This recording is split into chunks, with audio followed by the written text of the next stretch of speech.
Tamilarasi, Tamilarasi, ஐய தமிழில் ஒரு துளி. வணக்கம் ஃப்ரெண்ட்ஸ், நம்ம குழந்தைகளுக்கு தேவையான board books, flash card, picture book, rhymes book, colouring book, origami book, activity book, text book, writing book எல்லாமே Tamilarasi.org வெப்சைட்ல இருக்கு. நீங்க லாகின் பண்ணுங்க, ரிஜிஸ்டர் பண்ணுங்க. உங்க குழந்தைகளுக்கு தேவையான புத்தகத்தை வீட்ல இருந்தபடியே ஆர்டர் பண்ணுங்க.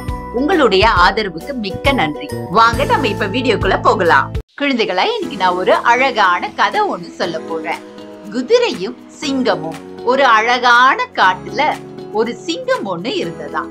அந்த சிங்கத்துக்கு ரொம்ப வயசாயிடுச்சாம். வயசான சிங்கம் என்ன பண்ண முடியாது? வேட்டையாட முடியாது.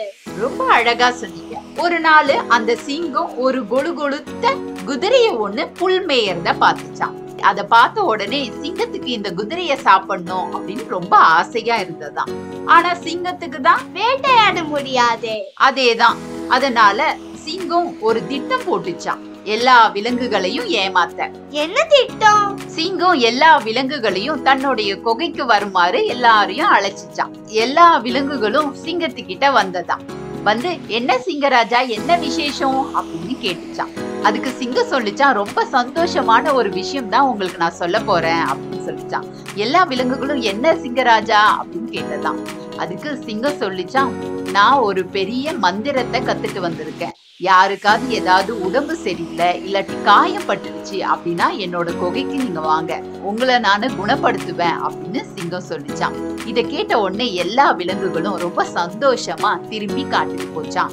ஆனா அதுல இருந்த குதிரைக்கு மட்டும் சந்தேகமா இருந்ததாம். இந்த சிங்கம் அவ்வளவு நல்ல சிங்கம் ஒண்ணும் கிடையாது அப்படின்னு சொல்லிட்டு அடுத்த நாள் சிங்கத்தோட குகைக்கு நொண்டிக்கிட்டே போச்சான். குதிரை வந்து சொல்லிச்சான், சிங்கராஜா சிங்கராஜா, என்னோட கால்ல ஒரு பெரிய முள் குத்திடுச்சுன்னு நினைக்கிறேன், எனக்கு ரொம்ப வலியா இருக்கு, எனக்கு கொஞ்சம் சரி பண்ணுங்களேன் அப்படின்னு சொல்லிச்சான்.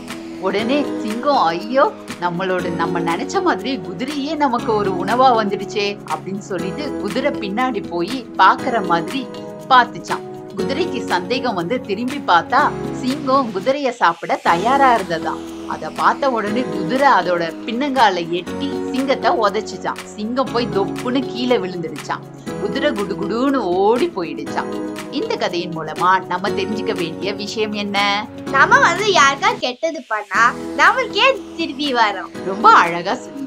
குழந்தைகளான நீங்க தெரிஞ்சுக்க வேண்டியது என்ன அப்படின்னா, யாரையும் ஏமாற்றக்கூடாது அப்படின்னு தெரிஞ்சுக்கணும். நம்ம மற்றவங்களை ஏமாற்றுனா மற்றவங்க நம்மளை ஏமாற்றுவாங்க. சரியா? அடுத்த நல்ல கதையோட நான் உங்களை சந்திக்கிறேன். நன்றி. ஹாய் கிட்ஸ், எனக்கும் என் தம்பிக்கு டிராயிங், கலரிங், கிராஃப்ட்னா ரொம்ப பிடிக்கும். உங்களுக்கும் பிடிக்குமா? அப்ப வந்து உங்களோட டிராயிங், கலரிங், கிராஃப்ட் ஒர்க் எல்லாம் எங்களோட வெப்சைட்ல அப்லோட் பண்ணுங்க. தமிழரசி ஃபேமிலி கூட ஷேர் பண்ணுங்க. இந்த வீடியோ உங்களுக்கு பிடிச்சிருந்தா லைக் போடுங்க, கமெண்ட் பண்ணுங்க, உங்க ஃப்ரெண்ட்ஸ் கூட ஷேர் பண்ணுங்க. For more videos, please subscribe my channel. That's it.